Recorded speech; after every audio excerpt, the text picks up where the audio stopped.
Hey guys, MoiDawg here, and today we've got some exciting news as Squad has officially released the next update to the game, v3.3. Not only are we getting some much needed optimization improvements, but quite a lot of quality of life updates, a bunch of new map updates to include the new water system for amphibious vehicles, and even an attack helicopter. This isn't a mod, this is actually now included in the game. There's a lot to unpack here, so let's dive in. Let's start off with the new quality of life improvements, and that brings us to the new vehicle resetting system. In Squad, if you haven't flipped a vehicle, you probably just haven't been driving enough, and for nearly everything in the game, if you do end up upside down, you simply have to press and hold the reset button for it to flip over, and you'll be on your way. Except if it was a helicopter, and when we got V3 a few months ago, any beached rib boat would unfortunately just be stuck there. You would either have to get vehicles to push these, or if they're in a really unrecoverable position, you would simply destroy them, losing tickets and forcing them to respawn a few minutes later. Well, v3.3 is introducing a new vehicle recovery system to help reset these assets, and we now have a new push option as well. You can now push helicopters, boats, and motorcycles, and it's a much more user-friendly experience than waiting 60 seconds to flip a vehicle like we've had in the past.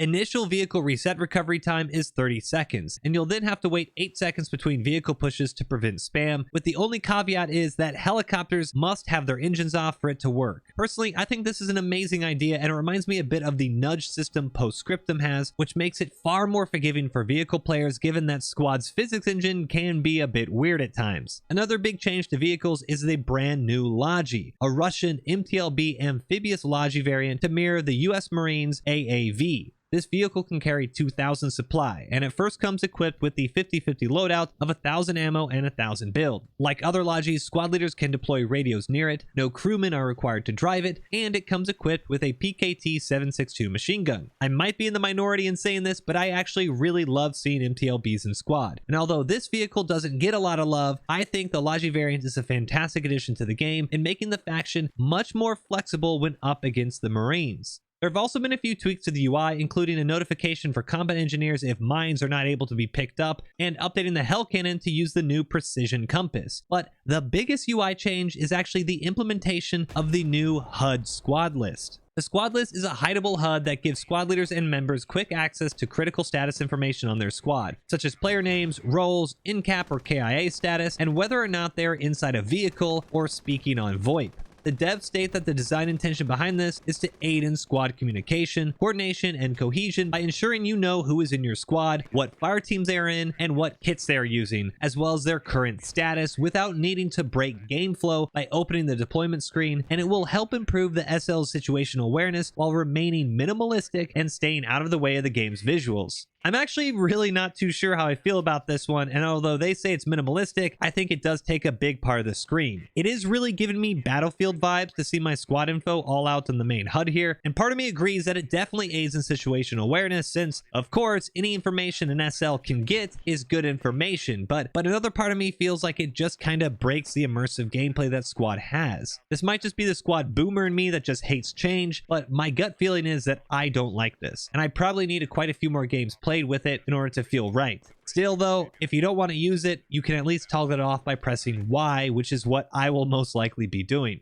Additionally, the map UI has undergone quite a few changes as well, with the first big one being that directional arrow icons are no longer permanent at all zoom levels. Although many people might use the player role icons when looking at the map, personally I use the direction arrows so I can get a good idea of map flow and where contact is coming from. It's a good way to see where you'll need to react, as well as I like to be able to call out people's names individually and say things like to your left or to your right in order to make quick and concise callouts. Although these directional arrows are not completely going away, at full zoom they now turn into dots in order to quote-unquote help declutter the map in mind. I kind of see what the devs mean by this, since a lot of directional arrows on top of each other kind of do look a bit weird and clunky, but it now just creates an extra step for me in order to zoom in a bit and then see my directions. And I think the best way to implement this would actually be a toggle system instead if you do want the dots to appear. The map itself has also become a bit easier to read with flag and capture point opacity, and the fob radios now have an interaction that allows you to see build and ammo easily, as well as build and exclusion radius when simply mousing over the radio icon. I absolutely love this change since it reduces a lot of that map clutter, but it still gives you the option to see critical information with a simple mouse over instead of swapping back and forth between the toggles. And arguably one of the best additions to v3.3 is that the enemy fob radio markers that SLs can place now have a build and exclusion radius pop up for when you mouse over them as well. Enemy radio and hab markers also no longer slowly disappear from the map, so you won't have to worry about that critical intel disappearing until you manually remove it. All in all, it's a fantastic UI update to the minimap, and it should make using these maps much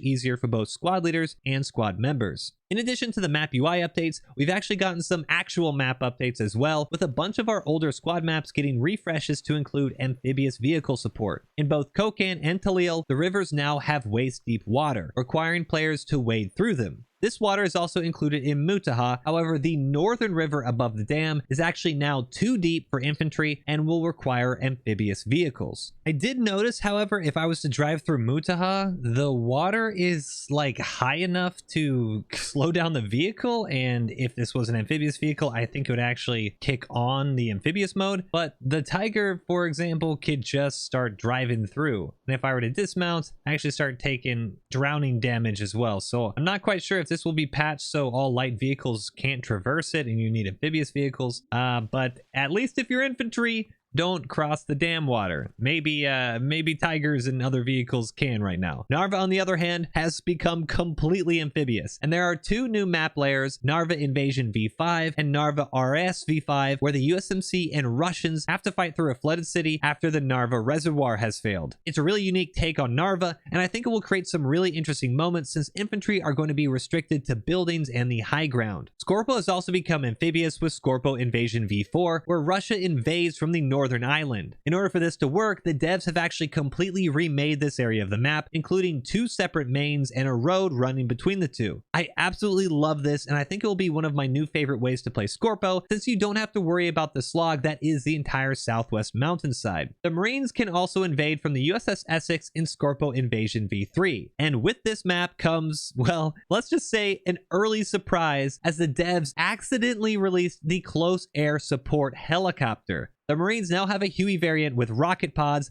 a minigun, and a 50 cal, and although it is a little bit buggy because it wasn't intended to be released, the devs have simply owned it and said, hey, we didn't want to do this now, but since we did, go check it out, play around with it, give us our thoughts, and let us know what we should do. And although I do honestly feel that we need some sort of man-pad in game to deal with helicopters before cast choppers get completely unleashed into the game, this small impromptu vehicle test is actually not a bad thing at all. Right now, a good pilot can absolutely shred Logi lines and lighter vehicles, as well as obliterate groups of infantry. So if you're up against this thing, make sure you build an anti-aircraft gun. Apart from that, there are a host of bug fixes and optimizations that come with 3.3, but that's pretty much everything. I'll include the full patch notes in the description below, but what do you guys think? Do you like the new amphibious maps? Are the UI changes a good thing? And are you excited to finally see an attack helicopter officially in squad? Let me know in the comments below, and if you liked the video, give it a thumbs up and subscribe for more. But that's it for me. Until next time, peace.